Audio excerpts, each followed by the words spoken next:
Salam saudaraku, selamat bertemu di program Masalah Itu Baik. Saya berharap melalui mendengarkan kebenaran firman Tuhan di program ini saudara, kita boleh melihat masalah dari sudut pandang yang berbeda. Kalau selama ini masalah dianggap sebagai sampah yang menjijikkan, yang perlu dijauhi dan tidak diharapkan ada di antara kita, maka melalui program ini saudara, kita boleh melihat bahwa masalah ini dapat menjadi berkat yang berguna bagi kita. Sebelum kita mendengarkan kebenaran firman Tuhan, terlebih dahulu kita berdoa. Tuhan Yesus, kami saat ini ya Tuhan akan membicarakan kebenaran firman-Mu tentang kehidupan Daniel. Tuhan Yesus, biarlah kami yang mendengar kebenaran firman Tuhan saat ini, kami boleh mengerti apa yang kami dengar, dan Roh Tuhan kiranya menolong hamba-Mu dan saudara-saudaraku yang mendengar, agar kami semuanya memperoleh berkat. Terima kasih Tuhan, dalam nama Yesus, amin. Saudaraku, kisah Daniel yang akan kita bicarakan pada saat ini ditulis di dalam Daniel pasal 2. Lembaga Alkitab Indonesia memberi judul Mimpi Nebukadnezar. Saudara, Daniel adalah seorang Israel yang ditawan oleh Raja Nebukadnezar dan dibawa ke Babel, saudara. Setelah mereka sampai di Babel, Raja Nebukadnezar memilih beberapa orang Israel yang cukup cerdas untuk dipekerjakannya di istana Babel sebagai orang-orang yang bisa bekerja membantu pemerintahan, saudara. Pada suatu hari, Raja Nebukadnezar bermimpi, saudaraku. Dan mimpinya itu membuat pikiran dan perasaan daripada Raja Nebukadnezar gelisah. Lalu ia memanggil orang-orang bijaksana yang ada di kerajaan untuk menceritakan kepadanya apakah mimpinya dan artinya. Setelah orang-orang bijaksana berkumpul, mereka memohon kepada raja supaya Raja Nebukadnezar menceritakan mimpinya. Dan Raja Nebukadnezar berkata, "Saya tidak mau tahu. Saat ini juga kalian harus menceritakan mimpiku kepadaku dan artinya. Jika kalian tidak memberitahukan kepadaku mimpiku dan artinya, maka kalian semua akan dibunuh." Orang-orang bijaksana itu semua ketakutan dan mereka memohon sekali lagi, "Ya Tuanku Raja, tidak mungkin kami memberitahukan mimpi. Yang kami dapat lakukan adalah memberitahukan arti mimpi." Perkataan itu membuat Raja Nebukadnezar murka. Lalu dia memberikan perintah supaya semua orang bijaksana yang ada di kerajaannya dibunuh, saudara. Pada saat pertemuan itu, orang-orang bijaksana yang merasa iri melihat kecerdasan yang diberikan oleh Tuhan kepada Daniel, Sadrak, Mesak, dan Abednego tidak mengajak Sadrak, Mesak, dan Abednego berkumpul. Sehingga ketika berita pembunuhan itu sampai kepada Daniel merasa terkejut. Lalu Daniel berkata, saya bacakan untuk kita dari Daniel pasal 2 ayat 13. Ketika titah dikeluarkan supaya orang-orang bijaksana dibunuh, maka Daniel dan teman-temannya pun terancam akan dibunuh. Lalu berkatalah Daniel dengan cerdik dan bijaksana kepada Arioch, pemimpin pengawal raja yang telah pergi untuk membunuh orang-orang bijaksana di Babel itu. Katanya kepada Arioch, pembesar raja itu, "Mengapa titah yang begitu keras itu dikeluarkan oleh raja?" Lalu Arioch memberitahukan hal itu kepada Daniel. Maka Daniel menghadap raja dan meminta kepadanya supaya ia diberi waktu untuk memberitahukan makna itu kepada raja. Kemudian pulanglah Daniel dan memberitahukan hal itu kepada Hananya, Misael, dan Azaria, teman-temannya, dengan maksud supaya mereka memohon kasih sayang kepada Allah semesta langit mengenai rahasia itu, supaya Daniel dan teman-temannya jangan dilenyapkan bersama orang-orang bijaksana yang lain di Babel. Maka rahasia itu disingkapkan kepada Daniel dalam suatu penglihatan malam. Lalu Daniel memuji Allah semesta langit. Saudara, Daniel dan teman-temannya terancam untuk dibunuh. Inilah masalah yang mereka hadapi. Dan ketika mereka berhadapan dengan masalah, mereka datang kepada Tuhan dan sujud menyembah kepada Tuhan. Berkali-kali saudaraku saya menjelaskan di program ini, jika ada masalah saudara, jangan marah, jangan putus asa, jangan kecewa, jangan emosi. Tapi datanglah, sujudlah di hadapan Tuhan.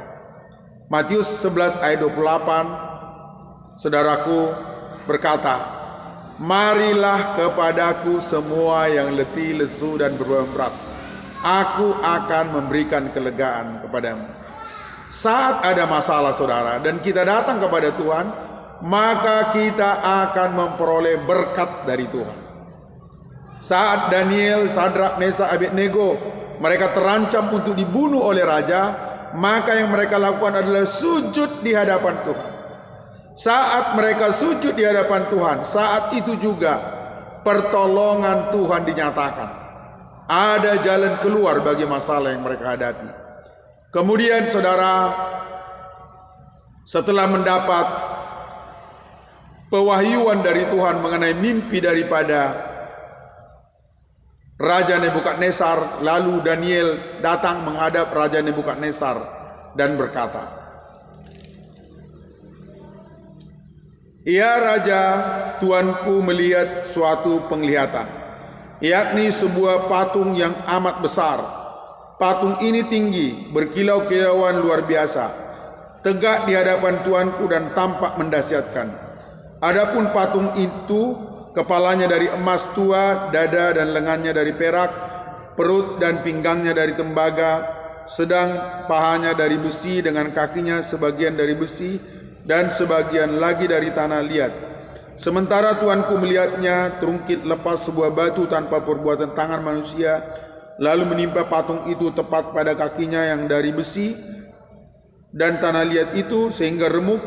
Maka dengan sekaligus diremukannya lah juga besi, tanah liat, tembaga, perak dan emas itu, dan semuanya menjadi seperti sekam di tempat pengirikan pada musim panas. Lalu angin mengembuskannya sehingga tidak ada bekas-bekasnya yang ditemukan. Tetapi batu yang menimpa patung itu menjadi gunung besar yang memenuhi seluruh bumi. Itulah mimpi tuanku dan sekarang maknanya akan kami katakan kepada tuanku raja." Ketika Daniel memberitahukan arti daripada mimpi itu saudara, memberitahukan mimpi itu dan artinya kepada Raja Nebukadnezar, maka Raja Nebukadnezar ditulis dalam ayat 40. Lalu sujudlah Raja Nebukadnezar serta menyembah Daniel, juga dititahkannya mempersembahkan korban dan bau-bauan kepadanya. Berkatalah Raja kepada Daniel, "Sesungguhnya Allahmu itu Allah yang mengatasi segala Allah dan yang berkuasa atas segala raja, dan yang menyingkapkan rahasia-rahasia, sebab engkau telah menyingkapkan rahasia itu." Lalu raja memuliakan Daniel, dianugerahinya lah dengan banyak pemberian yang besar, dan dibuatnya dia menjadi penguasa atas seluruh wilayah Babel dan menjadi kepala semua orang bijaksana di Babel. Saudara, melalui masalah ini berkat Tuhan melimpah atas hidup Daniel. Daniel tidak pernah berusaha untuk menjadi pemimpin orang-orang bijaksana di Babel, tetapi Tuhan mengangkatnya melalui masalah saudara.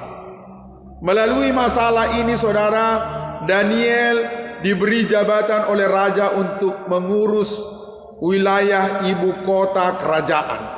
Dan melalui masalah ini juga Daniel diberi banyak hadiah saudara.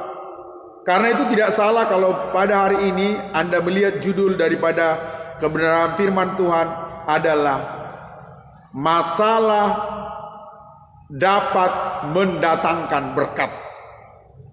Saudara, saya mempelajari tentang burung Raja Wali, saudara. Burung Raja Wali itu dia bisa terbang ke tempat yang tinggi dengan mengepakkan sayapnya dan mengerahkan kekuatannya. Namun saudara, ketika ada badai, burung Raja Wali itu dapat menjangkau tempat yang tidak mungkin dijangkaunya dengan kekuatannya, saudara. Angin badai itu menerbangkannya dan Raja Wali itu hanya mengepakkan sayapnya, saudara. Waktu kecil, saudara, saya suka bermain layangan, saudara. Dan jika tidak ada angin, saudara, layangan itu sangat sulit naik. Tapi bila ada angin kencang, saudara, maka kita hanya dengan mengulur benang saja, maka angin itu membawa layangan itu ke tempat yang tidak mungkin kita dijangkau oleh layangan itu, saudara.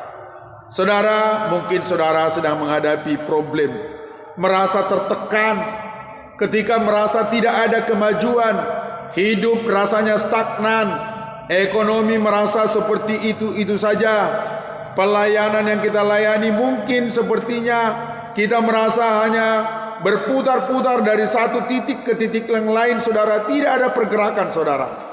Saudara, jangan putus asa. Ada saatnya di mana Allah akan mengirimkan badai yang besar, dan melalui badai ini, saudara, maka kita akan terbang tinggi ke tempat yang tidak mungkin dijangkau oleh akal kita. Saudara, saat saudara melihat video ini, di latar belakang saudara ada gedung gereja di mana tempat kami beribadah, saudara. Pembangunan gedung ini dimulai, saudara, ketika pada waktu itu kami ibadah di rumah yang kecil, saudara, bersama sejumlah anak remaja. Dan oleh kemurahan Tuhan, Tuhan menambahkan jiwa-jiwa anak remaja. Namun saat itu, saudara, timbul masalah. Warga sekitar merasa protes, keberatan, dan mereka mempersoalkan, tidak boleh ada di sini ibadah, sebab ini bukan gedung gereja, ini adalah komplek perumahan. Hati kami sedih, saudara, kami bingung apa yang harus kami lakukan. Hanya ini yang kami kerjakan, saudara. Kami sujud di hadapan Tuhan, kami berdoa, kami ajak anak-anak remaja, mari kita berdoa kepada Tuhan, kita mengharapkan pertolongan Tuhan.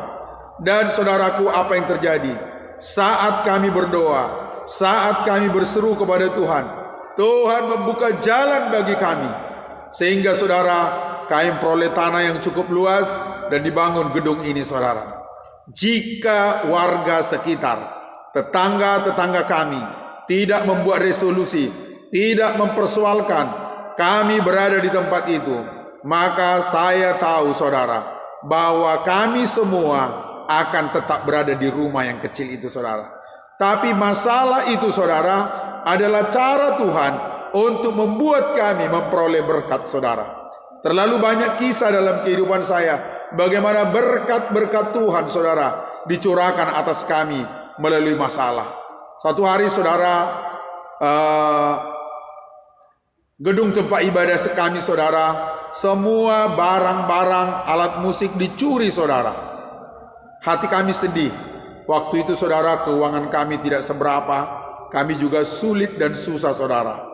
Tapi ketika ada masalah itu, saudara, yang kami lakukan adalah sujud menyembah kepada Tuhan. Kami datang memohon kepada Tuhan, saudara. Kami belum mengerti, saudaraku, kalau masalah adalah jalan Tuhan untuk memberkati kami.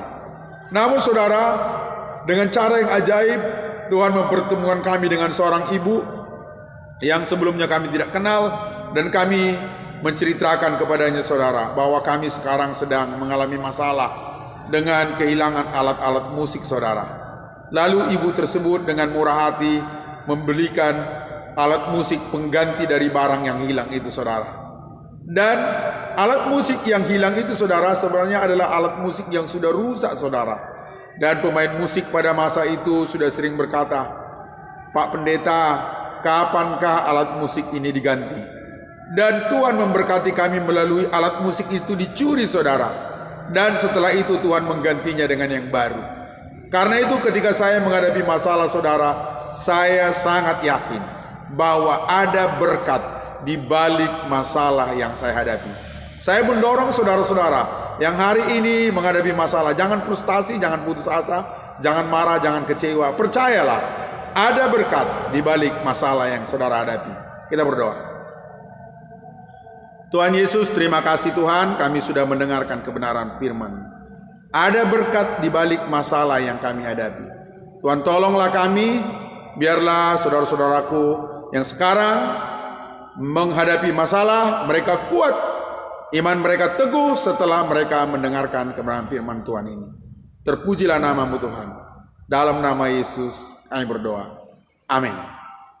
Saudara, sampai jumpa besok untuk mendengarkan kebenaran firman Tuhan kembali. Tuhan Yesus memberkati. Salam.